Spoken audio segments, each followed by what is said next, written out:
दोस्तों आपका स्वागत है। मैं आपके समक्ष मुन्ना कुमार आप लोगों का स्वागत करता हूं। तो आज का वीडियो ही ये है कि जो 2 वर्ष के जो डीएलएड कर रहे हैं और डीएलएड के लिए ये पाठ्य पुस्तक है और ये पुस्तक जो है SCERT द्वारा जो बिहार बोर्ड में चलाया गया उसके द्वारा ये सिलेबस है। तो सिलेबस को हम पूरा देखने का प्रयास करेंगे। ये सिलेबस है जो डीएलएड कर रहे हैं, ठीक है। प्राथमिक वर्ष या और द्वितीय वर्ष यानी 2 वर्ष का ये। तो प्राथमिक वर्ष के बारे में भी देखेंगे कि प्राथमिक वर्ष में क्या क्या पढ़नी है, यहाँ पर देख पा रहे हैं। और द्वितीय वर्ष के बारे में पढ़ेंगे कि द्वितीय वर्ष में क्या पढ़नी है। तो पूरा अंत तक बने रहिएगा। मैं पार्ट में बताऊंगा कि आप में कौन कौन चैप्टर प्राथमिक वर्ष में पढ़ना है तथा इसका पूरा मैं सिलेबस भी पूरा करवाऊंगा। पहले आप सिलेबस को पूरे देख लीजिए, ठीक है, कि कौन कौन चैप्टर पढ़नी है, ठीक है। तो आइए बिना देरी के हम लोग आगे बढ़ते हैं। देखिए, ये आपके संस्था द्वारा मुफ्त में मिलता है यह सिलेबस। तो आप देख सकते हैं, मैंने आपके लिए बना दिया है। ये देखिए, डीएलएड का जो है प्रथम वर्ष का जो सिलेबस है इसमें क्या क्या पढ़नी है यहाँ पर देख पा रहे हैं।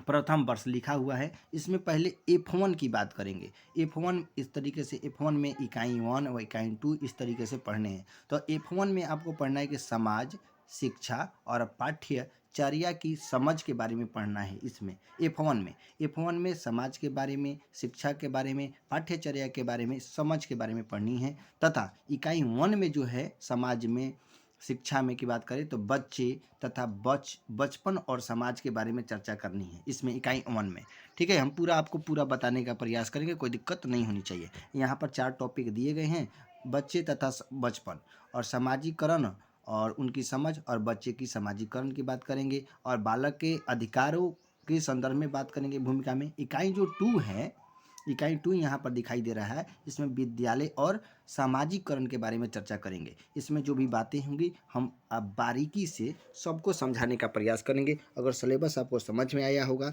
तो आप ज़रूर एक बार बताएंगे। इकाई 3 में क्या पढ़नी है, तो इकाई 3 में देख ही पा रहे हैं कि शिक्षा और ज्ञान और विविध, ठीक है, और परीक्षणों की समझ के बारे में हम चर्चा करेंगे इकाई 3 में। तो इसको भी आप देख लीजिएगा, ठीक है। इकाई 4 में क्या पढ़ना है कि जो प्रमुख चिंतन होते हैं, चिंतकों के जो मौलिक लेखन होते हैं, शिक्षा शास्त्र की समझ होते हैं, उनके बारे में इकाई 4 में पढ़ना है, ठीक है। और ये टॉपिक दिए गए हैं, इसी से क्वेश्चन आपके एग्जाम में आते हैं। घबराने की कोई ज़रूरत नहीं है।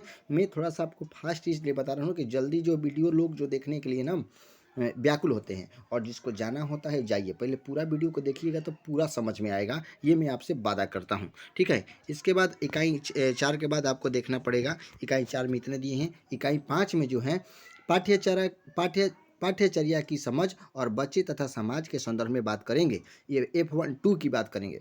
F1 में जैसे प्राथमिक वर्ष में F1 से लेके F12 तक जो है, F12 तक जो है पाठ 1 में यानी 1 साल का इतना कोर्स है, ठीक है। तो F2 की हम लोग पहले बात कर रहे हैं, ठीक है। पहले F1 की बात कर लिया, अब F2 की बात कर रहे हैं। अच्छे से समझने का प्रयास कीजिए, कोई दिक्कत नहीं होनी चाहिए, ठीक है। तो F12 तक हम चर्चा करेंगे और साथ में अगर आपकी अच्छी हुई राय अच्छी लगी तो मैं F1 का जो है, F1 के इकाई 1 2 3 4 5 जो है सबको समझाने का प्रयास करूंगा और उसका पूरा PDF दे दूंगा, जिसमें लिखना आपके लिए आसान हो जाए, आसान हो जाए, कोई दिक्कत नहीं होनी चाहिए। जिसको भागना है भागने दीजिए। F2 में क्या लिखा गया है, इसमें क्या पढ़ना है कि बचपन और बाल विकास के बारे में चर्चा करना है, ठीक है। जिसमें इकाई 1 की बात करेंगे तो बचपन एवं बाल विकास की समझ के बारे में चर्चा करना है। इसमें 4 टॉपिक दिए हैं, बच्चे तथा बचपन के बारे में, बचपन को प्रभावित करने वाले मनमोहित कारक क्या हैं, और बालक के विकास की और वृद्धि के समाज के बारे में चर्चा करनी है। इकाई 2 में क्या है, बच्चों के शारीरिक और मनोगात्मक विकास के बारे में चर्चा करना है। इकाई 3 में क्या है, तो यहाँ पर देख पा रहे हैं कि बच्चों के सृजनात्मक के बारे में चर्चा करना है। इकाई 4 में क्या है, तो इकाई 4 में आप भली भांति देख रहे हैं, खेल और बालक के विकास के बारे में चर्चा करना है। इकाई 5 में क्या है, तो बच्चों और व्यक्ति के विकास के बारे में करके बच्चे और व्यक्ति के कैसे विकास होंगे उसमें चर्चा करना है। F3 की बात करें तो F3 में क्या पढ़नी है, तो F3 में प्रारंभिक बाल अवस्था, प्रारंभिक मतलब शुरुआत की जो बाल अवस्था होती है उनका देखभाल और उनकी शिक्षा के बारे में चर्चा करनी है। और अच्छे तरीके से आप देखिएगा ना, एकदम आसान हो जाएगा समझना, और मैं सारे टॉपिक को करवाने का प्रयास करूँगा। इकाई 2 में क्या लिखा है कि प्रारंभिक बाल्य अवस्था, देखभाल और शिक्षण, जिसमें ECCE के पाठ्यचर्या की समझ के बारे में चर्चा करेंगे। और इकाई 3 की बात करें कि प्रारंभिक बाल अवस्था शिक्षा एवं विद्यालय की तैयारी के बारे में चर्चा करना है। इकाई 4 में क्या दिया है कि बच्चे की प्रगति का आकलन कैसे करना है, उसके बारे में ही 5 टॉपिक है, उनको हम समझाने का प्रयास करेंगे। ये हम आपको सिलेबस बता रहे हैं, घबराइए मत। ठीक है। इकाई 5 में क्या है कि बिहार के प्रारंभिक बाल अवस्था में देखभाल की शिक्षा क्या होती है, बिहार की भूमिका तथा बाल अवस्था की भूमिका इसमें देखेंगे। F4 में क्या दिया गया है कि विद्यालय में सांस्कृतिक परिवर्तन और शिक्षक का विकास के बारे में चर्चा करना है, जिसमें F4 के इकाई ए में विद्यालय सांस्कृतिक प्रबंधन के बारे में चर्चा करना है। इकाई 2 में जो बात करना है विद्यालय के परिवर्तन के बारे में बात करना है। इकाई 3 में देख पा रहे हैं तो यहाँ पर विद्यालय और शिक्षण की व्यवस्था के बारे में चर्चा करनी है। उसके बाद इकाई 4 में क्या दिया गया है तो इकाई 4 में दिया गया है कि शिक्षा वृत्ति विकास, जिसे ठीक है उसके आयामों के बारे में चर्चा करना है। और उसके बाद हम बात करेंगे कि इकाई 5 में जो है महत्वपूर्ण शैक्षिक संस्थान, प्रशिक्षण केंद्र और सरकारी योजनाओं के बारे में समीक्षा का प्रयास हम करेंगे। ठीक है। आगे अगर हम बात करते हैं, आराम से देखने का प्रयास करें तो इसमें टॉपिक दिए गए हैं। ठीक है, थोड़ी सी हम इधर देख लेते हैं, घबराए ना। ठीक है। उसके बाद F5 में क्या दिए गए हैं कि F5 जो है इसमें पढ़ना है कि भाषा की समझ, किसकी समझ, भाषा की समझ यानी लैंग्वेज की समझ तथा आरंभिक भाषा विकास कैसे होते हैं उनके बारे में चर्चा करेंगे। जैसे भाषा का प्राकृतिक क्या है, भाषा का अर्थ क्या है, यहाँ पर देखने को हम लोग मिलेंगे। ये सारे आपके सिलेबस में दिए गए हैं। सिलेबस है, यह मेरा बनाया हुआ नहीं है, ये SCERT द्वारा जो बिहार सरकार जो DLED करवा रही है उनके द्वारा बनाया गया है। और 1 साल का मैं सिलेबस, फिर दूसरे साल का सिलेबस मैं बताने का प्रयास करूंगा, कोई दिक्कत नहीं होनी चाहिए। इकाई 2 में देखिएगा कि भाषा के विविध और बहुभाषिता के बारे में चर्चा करना है। इकाई 3 में जो है इसमें बच्चों के आरंभिक भाषा विकास और विद्यालय की भाषा के बारे में चर्चा करनी है। उसमें 4 टॉपिक दिए गए हैं, उनको आप देखने का प्रयास करेंगे तो समझ में आएगा, कोई दिक्कत नहीं है। F5 में हमने देखा। F6 में बात करेंगे कि शिक्षा में जेंडर और समावेशी परिवर्तन के बारे में चर्चा करेंगे, कोई दिक्कत नहीं होनी चाहिए। जिससे में समावेशी शिक्षा की समझ क्या है। इकाई 2 में बात करें कि विशेष आवश्यकता वाले बच्चे होते हैं, जिसे दिव्यांगजन होते हैं, जिसमें शिक्षा के बारे में चर्चा करनी है, उनके लिए क्या क्या दिए गए हैं। इकाई 3 में क्या है कि जेंडर विमर्श और शिक्षा के बारे में चर्चा करनी है। जबकि F7 में बात करेंगे कि गणित के शिक्षा शास्त्र के जो प्राथमिक स्तर होते हैं उनको कैसे, किस तरीके से गणित का समझ कराया जाए। क्या इस तरीके से रट्टा वाला समझ नहीं, ऐसा रट्टा वाला समझ नहीं कराना है, तो उनके बारे में चर्चा करनी है। सब पर हम विवरण देंगे, ज़्यादा बड़ा वीडियो नहीं बना रहे हैं, छोटा सा ही बना रहे हैं।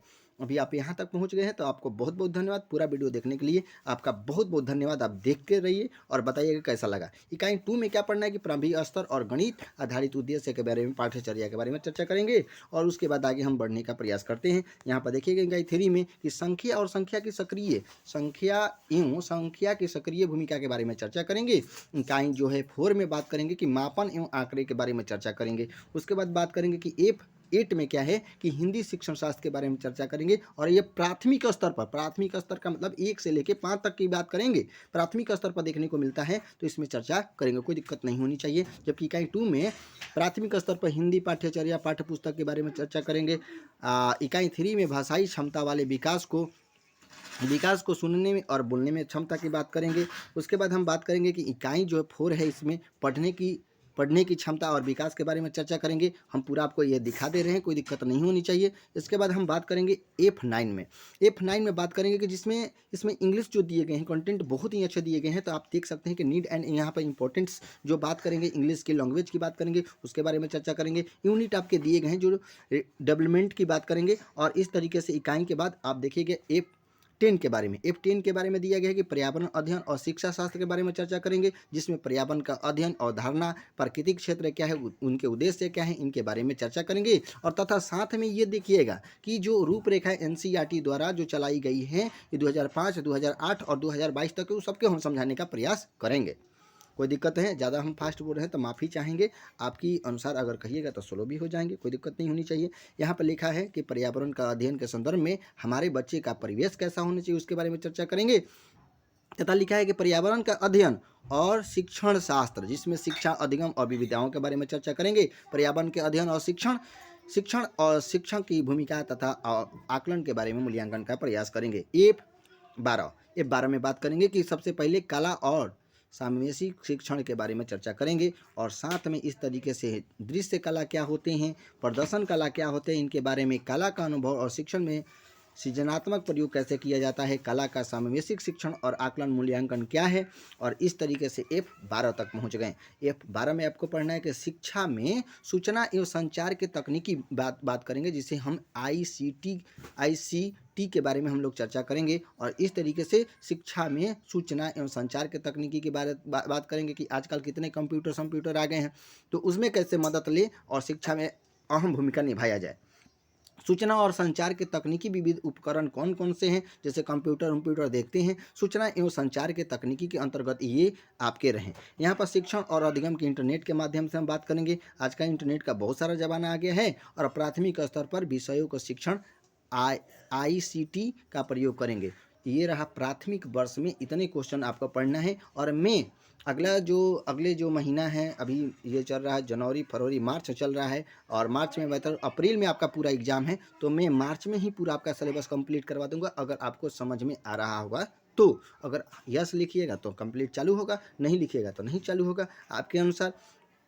कुछ लोग देखिए यहाँ पर, और ये डाला DLED का द्वितीय वर्ष का जो है, तो अगले वीडियो में हम आपको बना दूंगा द्वितीय वर्ष में क्या क्या सामाजिक हैं। जैसे यहाँ पर लिखा है कि समकालीन भारतीय समाज और शिक्षा के बारे में क्या क्या चर्चा करना है, इनके बारे में उद्देश्य के बारे में दिए गए हैं, तो इनको हम पूरा देखने का प्रयास करेंगे। ठीक है, आपको कैसा भी वीडियो लगा होगा एक बार जरूर कमेंट करेंगे, तो द्वितीय वर्ष के द्वितीय वीडियो में बनाने का प्रयास करेंगे। और यहाँ तक मैंने जितना भी सिलेबस आपको दिखाया, देखिए यहाँ पर जो सिलेबस दिखाया है ना जी भाई, अब घबराने की कोई ज़रूरत नहीं है, भागिए मत, टेंशन मत ना आइए। देखिए यहाँ पर दिखाया है ना हमने सिलेबस में, तो इसमें आपको समाज, शिक्षा और पाठ्य पुस्तक की तरह हम आपको समझा देंगे कि बच्चे और तथा बचपन क्या होता है, उसमें सामाजिक कारण क्या होते हैं, सांस्कृतिक कारण क्या होता है, सामाजिक कारण क्या है, सांस्कृतिक कारण क्या है, ऐतिहासिक समझ क्या है, उसके बारे में चर्चा कर देंगे और अच्छे तरीके से लिख कर देंगे ताकि आप जाके परीक्षा में लिख सकें।